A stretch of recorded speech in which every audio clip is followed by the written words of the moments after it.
કાળમાં કંઈક વિપરીત જોવા મળ્યું। વૈશાખ સુદ દસમ કેવળગ્રામનો દિવસ ને વૈશાખ સુધી 11 શાસન સ્થાપનાનો દિવસ। એનું કારણ મને અને તમને બધાને જ ખબર છે કે એક દિવસ મોડું શાસન કેમ સ્થપાયું, કારણ કે વૈશાખ સુદ દસમના દિવસે કોઈએ પણ ચારિત્ર અંગીકાર ન કર્યું। વૈશાખ સુધી 11ના દિવસે પ્રભુ વિહાર કરી અપાપાપુરી નગરી પધાર્યા। ઇન્દ્રમૂર્તિ એટલે કે ગૌતમ સ્વામી આદિ પ્રાય 4411 ગણધરોએ પ્રભુ સામે દીક્ષા લીધી, દ્વાદશાંગીની રચના થઈ, ત્રિપદી પ્રદાન કરી અને એ દિવસથી લઈને પ્રભુના 11 ગંધર્વો પૈકી સૌથી વધારે આયુષ્ય સુધર્મા સ્વામીનું હોવાના કારણે પ્રભુએ પાઠ પર વિરાજમાન કર્યા સુધર્મા સ્વામીને, અને ત્યારથી લઈને જે ઉજ્જવળ પરંપરા આપણને પ્રાપ્ત થઈ છે એ સુધર્મા સ્વામી, જંબુ સ્વામી, પ્રભવ સ્વામી, સંયમભાવ સુરી, યશોભદ્ર સુરી, ભદ્રભાવ સ્વામી, સ્થૂલભદ્ર સ્વામી, આર્ય સુવસ્તી સુરી, પ્રિયગ્રંથ સુરી, આર્ય ઇન્દ્રદિન્ન સુરી, આર્ય દિન્ન સુરી, કવિર ધનગીરીજી, વજ્ર સ્વામી, આર્ય વજ્રસેન સુરી, વીર પ્રભુની 44મી પાટે આચાર્ય જગતચંદ્ર સુરી,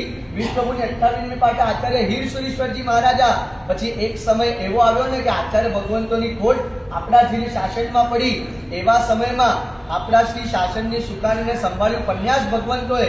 એમાં પન્યાસ સત્ય વિજયજી ગણી, રૂપ વિજયજી ગણી, જીત વિજયજી ગણી, કપૂર વિજયજી ગણી, મણિ વિજયજી દાદા, બુદ્ધિ વિજયજી દાદા આદિ શ્રમણ ભગવંતોએ એ ઘણી ભગવંતોએ જીવ શાસનની સુકાને સંભાળી અને ફરી એકવાર આપણા શ્રી શાસનનો સુવર્ણ યુગ આવ્યો કે એવા સમયમાં આચાર્ય વિજયાનંદ સુરી, આચાર્ય ભગવંત દાન સુરીશ્વરજી બીજા અને તે પછી વીર પ્રભુની પાઠ પર વિરાજમાન થયા એ ભગવાન આચાર્ય ભગવાન શ્રીમદ વિજય પ્રેમ સુરીશ્વરજી મહારાજા, વર્ધમાન તપોનિધિ આચાર્ય ભગવાન સુવિશાલ ગચ્છાધિપતિ શ્રીમદ વિજય ભુવન ભાનુ સુરીશ્વરજી મહારાજા। 45 આગમની હાલતી ચાલતી લાઇબ્રેરી કહેવાય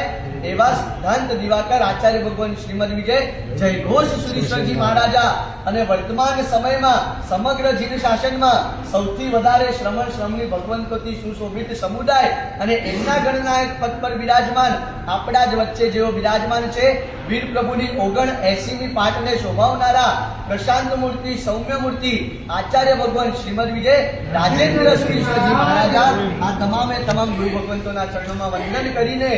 શું મેળવવા જઈ રહ્યા છે જીતભાઈ, તો એમ કહેવાય 3 દિવસ પૂર્વે જ આપણે ટ્રેલર તો જોઈ ચૂક્યા છે। શનિવારની રાત્રિએ જે મુમુક્ષુ કોન્ફરન્સ હતી, ઉર્વિલભાઈ અહીંયાથી સવાલો પૂછતા જાય અને જીતભાઈ જે એકથી એક જવાબો એકદમ તર્ક સાથેના આપતા જાય અને આદિ 63 આદિ જેટલા પણ મુમુક્ષુ હતા એક મુમુક્ષુઓને લાઈવ જ્યારે સાંભળવા મળ્યા અને બીજા દિવસે સાધુજી ભગવંતોની હાજરીમાં જ્યારે એક મુમુક્ષુઓના બહુમાન થયા એ અહો શ્રામણ્યમ જોઈને જ બસ આપણું હૃદય ગદગદિત થઈ જાય કે મારા વીરનું શાસન ગાજે છે અને યુગો સુધી જે હર્ષે ભુવન ભાનુના આજવાળા। બસ આ જ શબ્દો જાણે અઠવાડિયા અને મહિનાઓ સુધી આપણા હૃદયમાં ગૂંજતા રહે અને એ જ ઉજ્જવળ પરંપરામાં જીતભાઈ એમનું જીવન અર્પણ કરવા જઈ રહ્યા છે। એ ઉજ્જવળ પરંપરામાં, એ ઉજ્જવળ પરિવારમાં પોતાનું નામ અંકિત કરવા જઈ રહ્યા છે।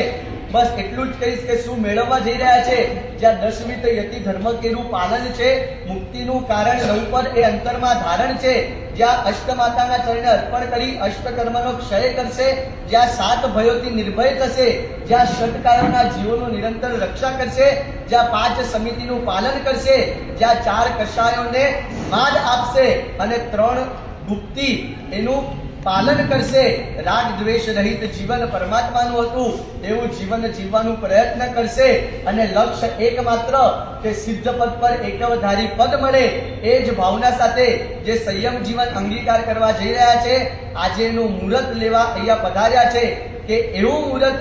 ગુરુ પાસે આજે લેવું છે, એવું સર્વશ્રેષ્ઠ મુહૂર્ત, એવું સર્વોત્તમ મુહૂર્ત કે સાહેબને અત્રેથી વિનંતી થશે કે સાહેબ એવું મુહૂર્ત આપો કે જલ્દીથી જલ્દી શોર્ટમાં શોર્ટ બીજા ભાવે ત્રીજા ભાવે મારો મોક્ષ નક્કી થઈ જાય એવું મંગલ પવિત્ર પાવન મુહૂર્ત આપ પ્રદાન કરો એવી વિનંતી જીતભાઈ અને એમનો પરિવાર કરે। તે પૂર્વે અત્રેથી આચાર્ય ભગવાન મુક્તિવલ્લભ સુરીશ્વરજી મહારાજા આપણને પ્રાસંગિક પ્રવચન અને મુમુક્ષુને હિત શિક્ષા ફરમાવી રહ્યા છે, તો આપણે તે શાંતિપૂર્વક સાંભળીએ।